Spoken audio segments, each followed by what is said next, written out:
let's see what we're going to get for results.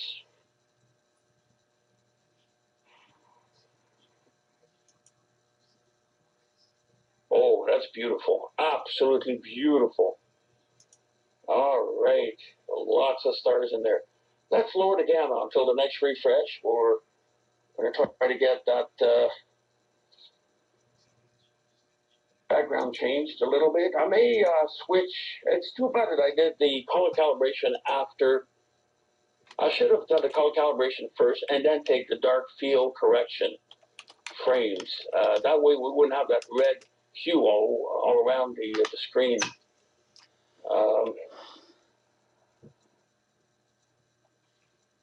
Certainly can lower. Oh, this is beautiful. This is gorgeous.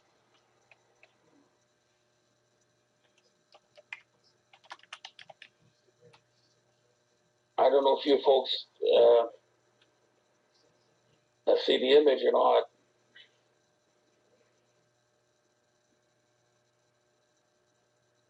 Pretty cool. Very, very, very nice. Here, we're going to do something here. We're going to lower the red a bit. Just a wee bit. Get your dark field correction. That's my fault.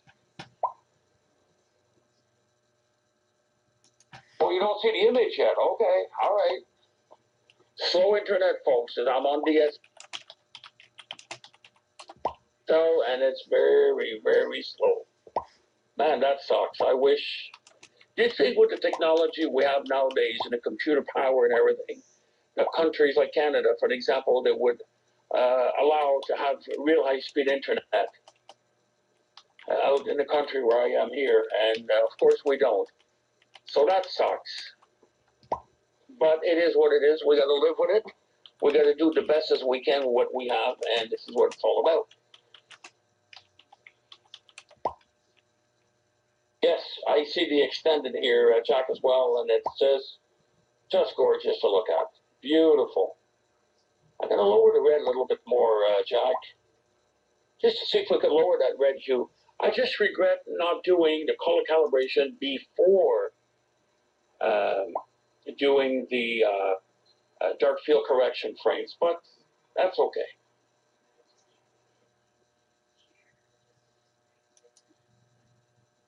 The CRTC, David, how can we talk to these people, convince them? This should obligate big companies like Bell, Rogers in Canada to install high-speed internet. We really need this out here. Operation completed. Besides, everything's going into internet, and they figured everybody lives in cities. I used to live in Ottawa. I live in Ottawa, downtown Ottawa, all my life. My shop's still there, in fact. I travel there every day. And 4 years ago, I moved out here to have a little bit darker sky, bigger properties, so we could have more room to put more domes. And I got 2 large domes in my backyard. And the third one was supposed to be in the works, but we didn't do it yet. But anyways, you figure that we get good internet. Well, we don't.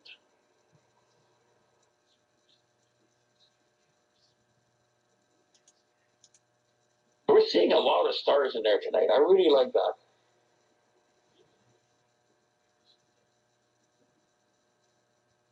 See the central star here on M27 very, very well. In fact, we could probably increase the size of it. There you go.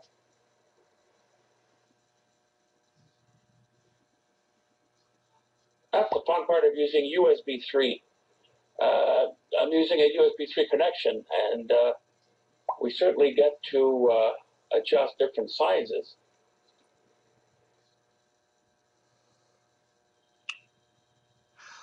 Yeah, we don't have high-speed internet here, just DSL, and it's barely passable to do a live broadcast. As you can tell, the voice and the image are so far behind one another. Not pleasant at all. But we got to live with it and make the best of what we got, and that's how I pretty well did things in life. Okay, so we got a nice image here. Here's one notice there that we need to observe. The brighter stars are bigger and they're still quite round, in fact. The medium stars are obviously small in diameter because they're not as bright. Here's the interesting part. Around M27, you see some very faint stars in the background and a very pinpoint. And if you look even further into the background, you're going to see some light, I guess, or stars. I call it stars because that's what they are. They're so faint and there's so numerous of them.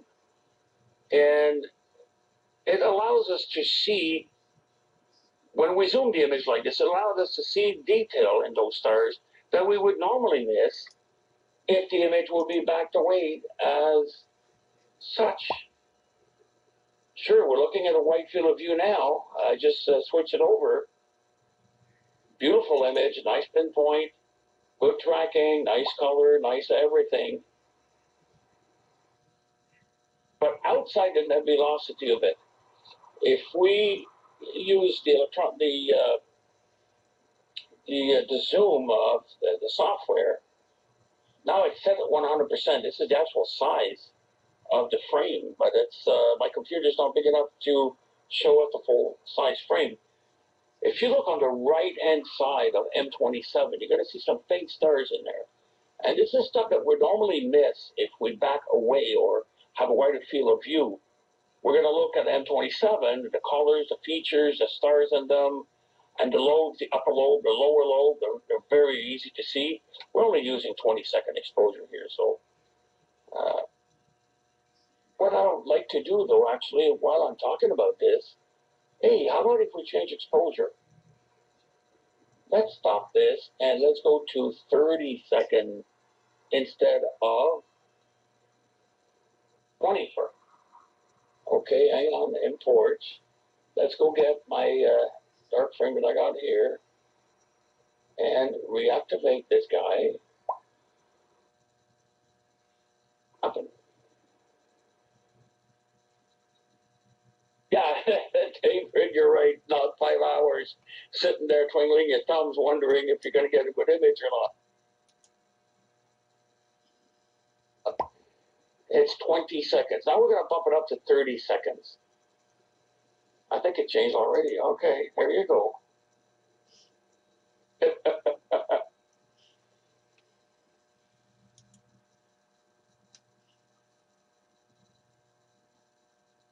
Actually, Will, hi, Will, by the way. Glad that you're here and you're observing with us.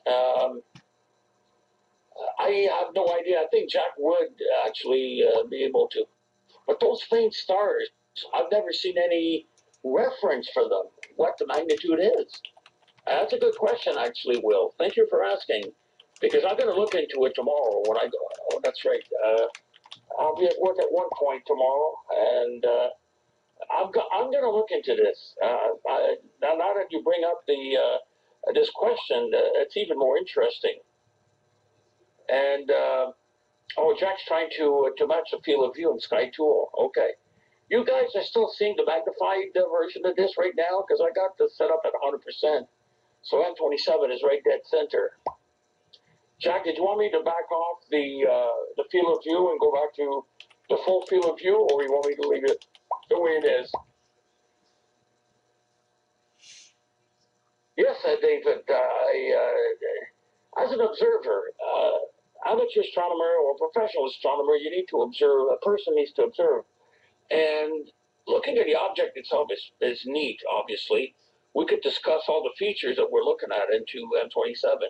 But I personally find what's intriguing, if you look at 5 o'clock position from M27, for example, there's a group of bunch of little tiny stars in there, and they're faint.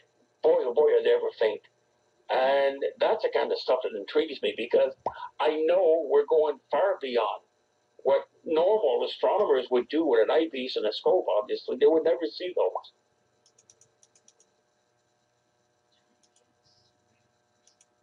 Yes, I agree with you on that there, Will. That was my next topic here that I was going to talk about. And here's something I've never seen before in M27. I've been observing since 1966 when I was a young kid. And I don't know how many times I look at M27, but I'm noticing something tonight that I've never noticed before. If you look at M27, I just wish my mouse would show up. I could point that to you, you folks. If you look at M27, the upper lobe, if you look at 2 o'clock position, you have a little bit a bluish and red area, and if you look at 10 o'clock position, pointed area that goes into the lobe. I'm not sure if you follow what I'm saying here. If you look at 10 o'clock, you're going to see a line that's blue, basically. Go look at 2 o'clock position, you're going to see red and blue a little bit. If you look at noon, 12 o'clock, those two sides meet.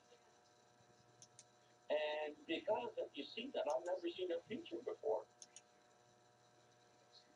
What I'm going to do is grab a picture. Operation completed. It's easy. There's a button called Snap. Boom, here's a snap. I just took the picture. And I could say, all right, I want to save you. About M27-30 S-DS23. Right, I'm going to save this in the picture. There you go. So now we're going to right click on the image and close it. Now we're back on the live. Hey, hi Glenn. Nice to see you here. Nice to join in to observe. And once again, if we are looking at M27, I'm looking at like a half shape that goes right into the lobe. And it's very, very interesting to look at. And I'm seeing that the stars, actually double stars, all around M27. If you look at about the 1 o'clock position from M27, there's a void area with a few stars in there. It's a darker area. Okay, too many stars? All right, hang on, we're going to zoom right out. There you go, it's done. So let me know when you see the changes. I'm curious to see how many seconds we have between both. From going to magnified to unmagnified. Too many stars.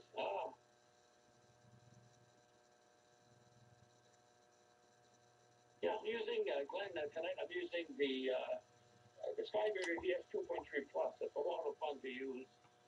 The sensitivity to camera is remarkable.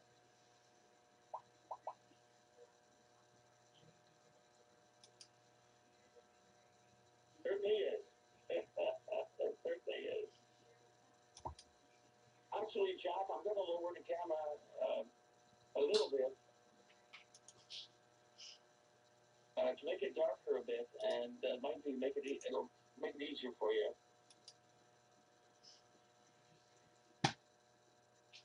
Amazing when you look at the image backed off the way it is now, you don't tend to notice those little finer stars. And that's the beauty of doing live video astronomy. It's a lot of, wow, this is nice. The blue really came out now.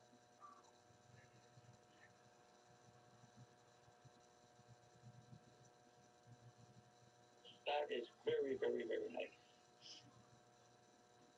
Most impressive.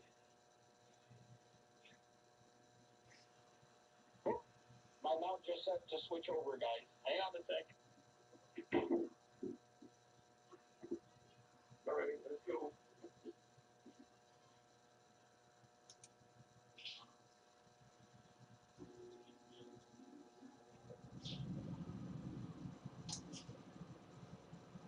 We're going to lose the image, folks, because the mount just yelled at me to do the meridian shift. God, I dislike AQ mount. But anyway, I'll pass mount. That's a drive. Let's go back to 2 seconds here for a moment. So I can see where we're going with stuff. With this, bear with me for a moment, folks.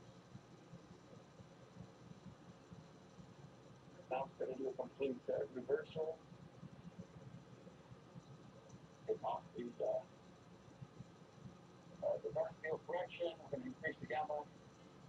Try to get an ugly image so we can have more sensitivity to see where the scope is going. And I better get up and turn the dome accordingly.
get maybe lost here. Hang on, folks.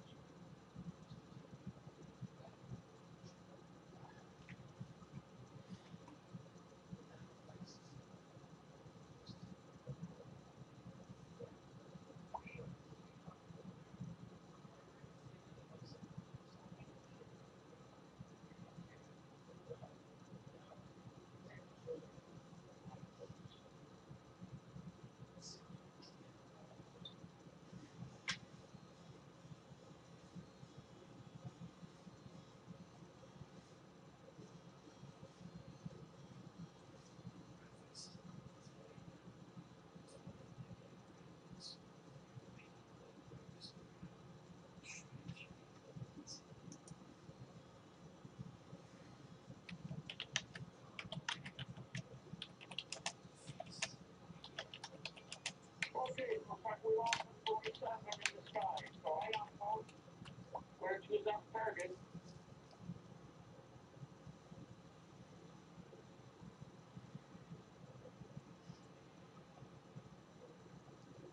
Here we go.